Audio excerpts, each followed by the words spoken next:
새 정부 출범을 앞두고 대통령실 이전과 인사 문제를 놓고 청와대와 윤 당선인 측 신구 권력 갈등이 갈수록 깊어지고 있습니다.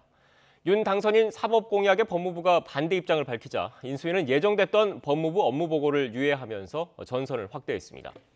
윤 당선인은 이와 관련해서 법무부 장관 수사 지휘권은 필요가 없다. 차기 정부와 일할 사람을 인사하는 것은 바람직하지 않다고 말하면서 견제의 목소리를 냈습니다.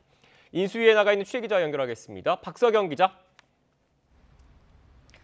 네, 서울 삼청동 인수위입니다. 네, 인수위 오늘 주요 부처로부터 업무 보고를 받지 않습니까? 애초 예정돼 있던 법무부 업무 보고가 유예되면서 여기서도 갈등 구도가 드러난 거죠?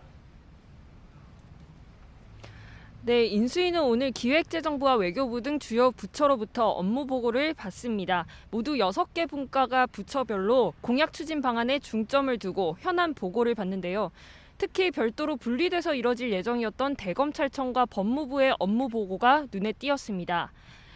윤 당선인의 장관 수사 지휘권 폐지 공약 등과 관련해 미묘한 신경전을 벌이고 있기 때문이었는데요. 하지만 오늘 오전 정무사법행정분과 인수위원들은 이와 관련해 긴급 기자회견을 열고 법무부 업무보고 일정 유예를 통지했다고 밝혔습니다. 정권 교체로 퇴임할 박범계 법무부 장관이 당선인 공약을 정면 반대하는 처사가 무례하다며 서로 냉각기를 갖고 숙려하기 위해 이같이 결정했다고 설명했습니다. 윤 당선인은 조금 전 기자들과 만나서 오히려 검찰에 독립적인 권한을 줘야 중립을 지킬 수 있다고 말했는데요.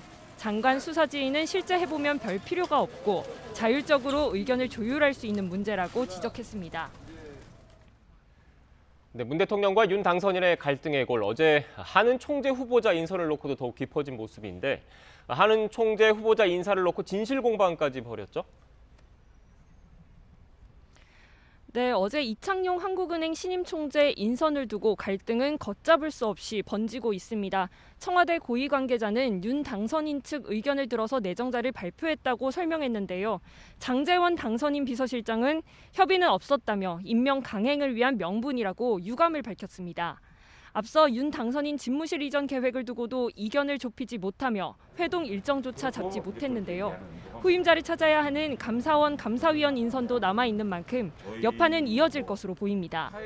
윤 당선인은 이와 관련해 기자들과 만나 청와대와 인사권을 두고 갈등 양상을 보이는 데 대해 원칙적으로 차기 정부와 오래 일할 사람을 마지막에 인사 조치하는 건 바람직하지 않다고 못 박았습니다. 네, 이런 가운데 윤 당선인은 오늘 퇴원 이후 사저로 이동한 박근혜 전 대통령도 찾아볼 계획이다 이렇게 말했죠? 네, 윤 당선인은 오늘 서울 통이동 인수위 사무실 앞에서 기자들과 만나 박 전 대통령을 찾아뵐 계획이 있다고 밝혔습니다. 윤 당선인은 박 전 대통령의 건강이 회복돼서 사저로 이동하게 돼서 참 다행이라고 덧붙였는데요. 다음 주부터 지방을 가보려 하는데 퇴원했다고 하니 한번 찾아보려 한다고도 설명했습니다. 오는 5월 10일 대통령 취임식에도 전직 대통령이 다 오게 돼 있는 만큼 박 전 대통령을 초청할 의사가 있다고도 밝혔습니다.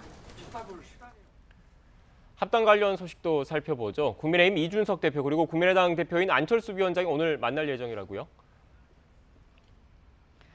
네, 이준석 대표와 안철수 위원장이 오늘 직접 만나서 합당 문제를 논의합니다. 두 사람은 오늘 오후 4시 안철수 위원장이 있는 통이동 사무실에서 회동할 예정입니다. 이 자리에서는 국민의당 인사들이 당 지도부나 공천관리위원회 등 선거기구에 참여하는 방안과 당 사무처 직원들의 고용 승계 문제가 논의될 것으로 보입니다. 지금까지 서울 삼청동 인수위 사무실 앞에서 YTN 박서경입니다.